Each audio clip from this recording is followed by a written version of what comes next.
ప్రజలు తిరస్కరించినటువంటి party, 11 సీట్లకే పరిమితమైనటువంటి party ఇవాళ ఎటువంటి ఆందోళన చేయాలా, ఏ విధంగా ఆందోళన చేయాలా, ఏ విధంగా ఈ రాష్ట్రంలో అల్లజడులు సృష్టించాలా, ఏ విధంగా ఈ రాష్ట్రాన్ని భయానకరమైన వాతావరణంలో పోయాలా అనే ఆలోచన ఉంది తప్ప వేరే ఆలోచన లేకుండా పనిచేస్తున్నారు. ఇటు అసెంబ్లీకి రారు. ఏమంటే నాకు ప్రతిపక్ష హోదా కావాలంటారు. ఎవరు ఇవ్వాలా ప్రతిపక్ష హోదా అంటే ప్రజలు ఇవ్వాలి. నేను ప్రజలు తిరస్కరించినారు, 11 సీట్లుగా పరిమితం చేసినారు. అయినా నీకు సిగ్గు ఎక్కువ లేకుండా ఇవాళ పరామర్శల పేరుతో రైతుల నేస్తం కోసం, విద్యార్థులతో డిఎస్సి దాని కోసం ఇవాళ రాష్ట్ర వ్యాప్తంగా నేను తిరుగుతానని చెప్పేసి విధ్వంసం సృష్టిస్తాను.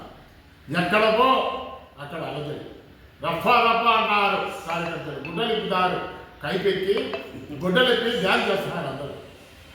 నేను అడుగుతాను, ఇవాళ భారతదేశంలో ఈ టీచర్ ఉద్యోగాలు చేయాలంటే national council of teacher education NCTA అనేది ఒక సంస్థ న్యూఢిల్లీలో ఉంది.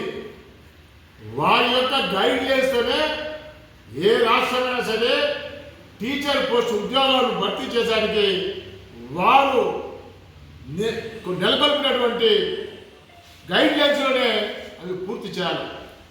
ఆ గైడ్ లైన్స్కు రాష్ట్రపతి ఆమోద ముద్ర ఉన్నది అని చెప్పి కూడా తెలియజేస్తా ఉన్నాం. మరియు అటువంటి వారి ఆధ్వర్యంలో, వారి అనుమతితో, ఎన్సిటిఏ అనుమతితో ఇవాళ లోకేష్ బాబు గారు, మా భవిష్యత్ నాయకుడు, పాదయాత్రలో హామీ ఇచ్చినాడు. నేను జాబ్ క్యాలెండర్ వదులుతాను, ప్రతి సంవత్సరం కూడా జాబ్ క్యాలెండర్ ఉంటుంది, నిరుద్యోగాలకు ఉద్యోగాలు ఇస్తానని చెప్తే ఆయన ఇవాళ 16,500 పైచలకు పోస్టులకు, ఉద్యోగాలకు, టీచర్ ఉద్యోగాలకు నోటిఫికేషన్ ఇచ్చారు. నోటిఫికేషన్ అప్పుడు రకరకాలుగా హైకోర్టుకు పోయినారు, సుప్రీంకోర్టుకు పోయారు.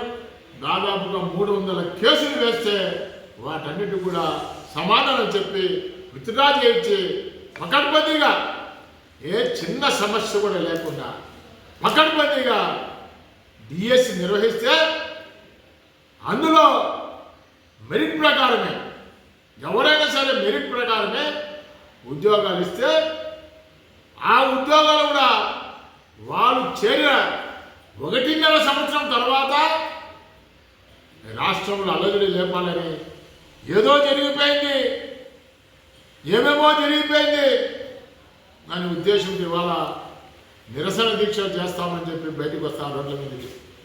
ఆ నిరసన దీక్షల్లో కూడా ఒక్క నిరుద్యోగి లేడు. దాంట్లో వైసీపీ కార్యకర్తలే రప్పా రప్పా అన్నారు. దాంట్లో కూడా కనీసం విద్యార్థులను కూర్చోబెట్టే స్థితి కూడా దిగజారిపోయింది, కూర్చోబెట్టిన స్థితికి దిగజారిపోయింది. ఎందుకంటే ఇవాళ విద్యార్థులందరూ కూడా, నిరుద్యోగులందరూ కూడా కూటమి ప్రభుత్వాన్ని ఆదరిస్తా ఉన్నారు.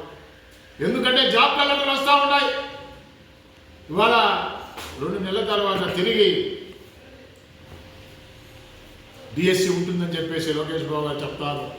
మొన్ననే అన్ని యూనివర్సిటీలలో కలిపి దాదాపుగా 1500 పోస్ట్ ప్రొఫెసర్స్ కానీ, అసిస్టెంట్ ప్రొఫెసర్స్ కానీ, అసోసియేట్ ప్రొఫెసర్స్ కానీ విడుదల చేయడం త్రూ సర్వీస్ కమిషన్ ద్వారా. ఈ విధంగా జాబ్ క్యాలెండర్ ప్రతి నెల, ప్రతి 2 నెలలకు అవుతుంది. నిరుద్యోగులకు ఒక వరంగా భావించి వాళ్ళు ఉద్యోగాలకు అన్వేషణ కోసం పోతారు, కాంపిటేటివ్ ఎగ్జామ్స్ రాస్తున్నారు. అటువంటి వాటిని పట్టుకొని ఏదో జరిగిపోయింది, ఏమో జరిగిపోయింది, అవినీతి జరిగిపోయింది, పేపర్ లీక్ అయింది, ఇవాళ ఇష్టం వచ్చినట్టు మాట్లాడతారు, నోరు ఉందని చెప్పి మాట్లాడతారు. అందుకే మిమ్మల్ని 11 సీట్లకే పరిమితం చేశారు. మీ ఉనికిని కాపాడుకోవాలంటే మీరు మర్యాదగా ఉంటే, ప్రజలకు సేవ చేస్తే, ఏదైనా నిరుద్యోగులకు మద్దతు పలికితే మీకు ఏదైనా, మీ పార్టీకి ఏదైనా పుట్టుపూర్వతాలు ఉంటాయి తప్ప, లేకుంటే ఈ రాష్ట్రంలో మీ పార్టీని భూస్థాపితం చేసేది ఖాయమని చెప్పి కూడా తెలియజేస్తా ఉన్నాం. ఇవాళ ఒక ఆయన ఎమ్మెల్సీ, ఎవరు ఆయన చంద్రశేఖర్, మనం చదువుకున్నాడో వీడు ఎట్లా ఎమ్మెల్సీ అయినాడో కూడా తెలియదు. ప్రతిసారి కోర్టుకు పోతాడు, కోర్టు ముట్టికాలు వేసి వెనక్కి వస్తాడు, సిబిఐ ఎంక్వైరీ అంటాడు, వెనక్కి వస్తాడు. లేదు ఏదో అవినీతి జరిగిపోయింది, పేపర్లు సభ్యుడు వెనక్కి వస్తాడు, మొట్టికాయలు పోయినాయి, మొట్టికాయలు. చివరికి హైకోర్టు చేతరించుకుంది. నువ్వు ఎందుకు వస్తావయ్యా? ఏదన్నా ఉంటే దాంట్లో ఏదో నష్టపోయిన విద్యార్థులు రావాలా, నాకు ఆ ఉద్యోగం రాలేదు అని చెప్పి వాళ్ళు రావాలా, కానీ నువ్వేంటి సారి హైకోర్టుకు వస్తా అని చెప్పి చేదరించుకుంటే ముట్టికాయలు వేస్తే కింద పడినట్టు. అంటే ఇవాళ టీచర్ ఉద్యోగాలు దాదాపుగా 16,500 కుటుంబాలు ఇవాళ చంద్రబాబు నాయుడు కూటమి ప్రభుత్వాన్ని, లోకేష్ బాబు గారిని పేరు పేరున వాళ్ళు అభినందిస్తారు. ఎందుకంటే మా అందరికీ ఉద్యోగాలు వచ్చినాయి, నిరుద్యోగులంతా ఉద్యోగాలు వచ్చినామని చెప్పేసి వాళ్ళంతా సంతోషం వ్యక్తం. దాదాపు ఒక జిల్లాకు 600 నుంచి 700 ఉద్యోగాలు, మన జిల్లాలో దాదాపు 700 మంది అపాయింట్ అయినారు. కర్నూలు జిల్లా వాళ్ళు కూడా దాదాపు 700-800 మంది అపాయింట్ అయినారు. అనంతపురం జిల్లాలో కూడా ఆ విధంగానే 1000 మంది దాకా అపాయింట్ అయినారు. అంటే ఒక్కొక్క జిల్లాలో ఇవాళ ఉపాధ్యాయుల సంఖ్య పెరుగుతూ ఉంది. కాబట్టి ఏదేమైనా సరే ఇవాళ మేము నీతి నిజాయితీకి పనిచేసాం. IAS officer Kona Sachin principal secretary of school education, మన జిల్లా కలెక్టర్గా పనిచేసిన వ్యక్తే. మీకు ఏదైనా సరే అనుమానం ఉంటే రాండి, నేను చెబుతానని చెప్తాను. కానీ వీళ్ళు రానిపోవడంలే, ఏదో పేపరు స్టేట్మెంటు బజార్లలో తిరగడం. మీకు అనుమానం ఉంటే నివృత్తి చేయడానికి మేము సిద్ధంగా ఉన్నామని చెప్పి సెక్రటరీలో వాళ్ళు చెప్తా ఉంటే కూడా ఇది పోవడంలే. ఇంకొక ఆయన పాపం ప్రతిటూరులో ఆయన ఉన్నాడు, మాజీ ఎమ్మెల్యే. అలామంటే ప్రజలారా, ఏదో జరిగిపోయింది, 20 లక్షల రూపాయలు ఇచ్చే ఉద్యోగం ఇచ్చినారన్నారు. ఎవరో వాళ్ళు చూపిస్తే మేము కూడా మీ ఇంట్లో కసు కుడుస్తానని చెప్తాను. అయ్యా మాజీ ఎమ్మెల్యే గారు ప్రతిటూరు, నీ ఇష్టం వచ్చినట్టు మాట్లాడతాను, మైక్ ముందర పెట్టుకొని. నీ పేపర్లో కూడా ఎవడు వేయడంలే, యా టీవీ ఛానల్ కూడా రావడంలే. ప్రజలారా, 20 లక్షల రూపాయలకు డిఎస్సి పోస్ట్ అమ్మారంటాడు. ఎవరో చూపించాలని మేము అడుగుతాను. నీ దగ్గర ఆధారం ఉంటే బయట పెట్టు. అదిలే, ఊరికి ఏదో బురద జల్లాల ప్రభుత్వం చేస్తున్నారు.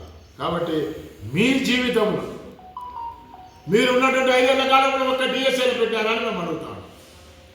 ఇవాళ నిరసన ప్రదర్శన పెట్టారు. ఏ ఒక్క నిరసన ప్రదర్శనలో అయినా, ఏ జిల్లాలో అయినా ఎవరైనా నిరుద్యోగులు మీ దగ్గరికి వచ్చినారా అని మేము అడుగుతా ఉన్నాం. ఎవరైనా డిఎస్సీలో పాస్ అయ్యి మాకు ఉద్యోగం రాలేదని చెప్పి మీ దగ్గరికి ఎవరైనా వచ్చినారా అని మేము అడుగుతాము. ఎక్కడా లేదే, ఎవరు లేదే. ముసిరోళ్ళు వచ్చి కూర్చుంటారు, డబ్బులు ఇస్తే వచ్చి కూర్చుంటారు, బిర్యానీ ప్యాకెట్ ఇస్తే కూర్చుంటారు, మంది ఇస్తే కూర్చుంటారు. ఇది వీళ్ళు చేసే నిరసన దేశాలు. కాబట్టి ప్రజలు కబడ్డా, ప్రజలు తిరుగుబాటు చేస్తారు. ప్రజల తిరుగుబాటులోనైనా వైజాగ్లో ఏమైంది, విజయవాడలో ఏమైందో చూశారు. టెంట్ ఎత్తుకొని పరిగెత్తినారు అందరూ.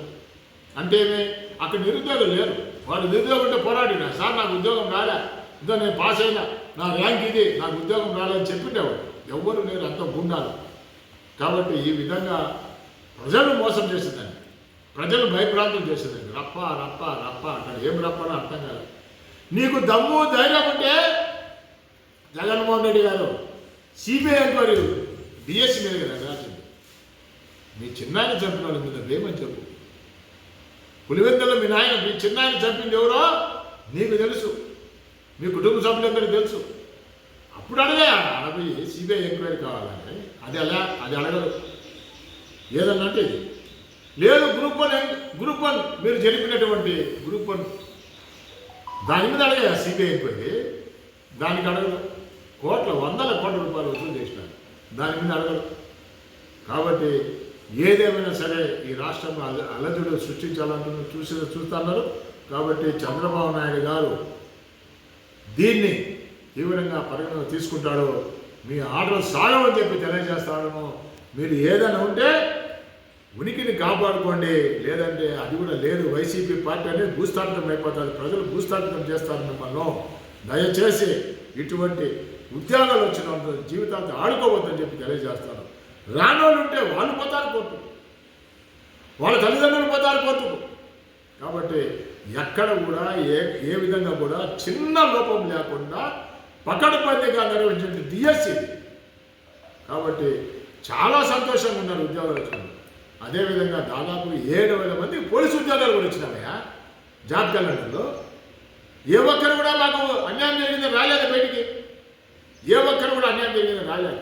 పోలీసు ఉద్యోగాలు పకడ్బందీగా జరుగుతాయి. ఎక్కడ కూడా అవినీతి తావు లేకుండా పోస్టులు నిర్వహిస్తారు. రేపు ఏపీపీఎస్సీ ద్వారా 1500 పోస్టులు, professors, assistant professors, associate professors. తర్వాత సెప్టెంబర్లో మళ్ళీ డిఎస్సి వస్తూ ఉంది, ఉద్యోగాలు వస్తూ ఉంటాయి.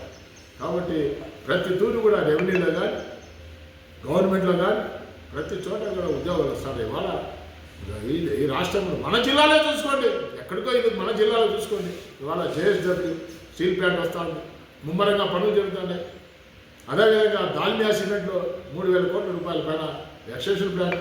మన కడపలో స్టార్టప్ బ్రహ్మాండమైన బిల్డింగ్ కట్టినారు, నైపుణ్యం ఇస్తారు దాంట్లో. అలాగే హజ్వాస్ కూడా దాన్ని కూడా పరిగణలోకి తీసుకుంటున్నాను. దాదాపు 15 కోట్ల రూపాయలు పెట్టి అక్కడ నైపుణ్యాభివృద్ధి చేయాలా, పిల్లలకు టెక్నికల్గా వాళ్ళను వృత్తి చేసి ఉద్యోగ అవకాశం కల్పించాలని చెప్పి అక్కడ చేస్తారు. కొప్పర్తిలో బ్రహ్మాండమైన ఇండస్ట్రీస్ వచ్చినాయి. చాలామంది మనం పొద్దున కూడా చూస్తే బస్సులు ఎక్కుతూ ఉంటారు, దిగుతూ ఉంటారు ఉద్యోగస్తులుగా. కాబట్టి ఈ విధంగా ప్రజలందరూ కూడా ఇవాళ మాకు ఉద్యోగాలు కావాలి, మా పిల్లలు బాగుండాలి, మా కుటుంబాలు బాగుండాలని చెప్పి వాళ్ళు ఆలోచిస్తారంటే ఇతనికి ఆదరణ తగ్గిపోతుంది, కూటమి ప్రభుత్వానికి ఆదరణ పెరుగుతూ ఉంది. ఇవాళ బీజేపీ కానీ జనసేన కానీ తెలుగుదేశం కానీ కలిసి పనిచేస్తూ ఉన్నాయి. ఇవాళ అందుకు అనుగుణంగానే ఇవాళ ఉద్యోగ అవకాశం కల్పిస్తాడు, ప్రతి ఇంటికి ఒక ఉద్యోగం వస్తూ ఉంది. కాబట్టి వాళ్ళు ఎవరు కూడా బయటకు వచ్చే పరిస్థితులు లేరు, ఇంకా నేను నమ్మే పరిస్థితులు లేదు. కాబట్టి ఇప్పటికైనా సరే బుద్ధి తెచ్చుకోండి. నీవు ఇటువంటి రప్పాని మానుకొని నీవు మర్యాద ఉంటే నీ పార్టీ ఉంటుంది, అంటే నీ పార్టీ భూస్థాపితం అనేది ఖాయమని చెప్పి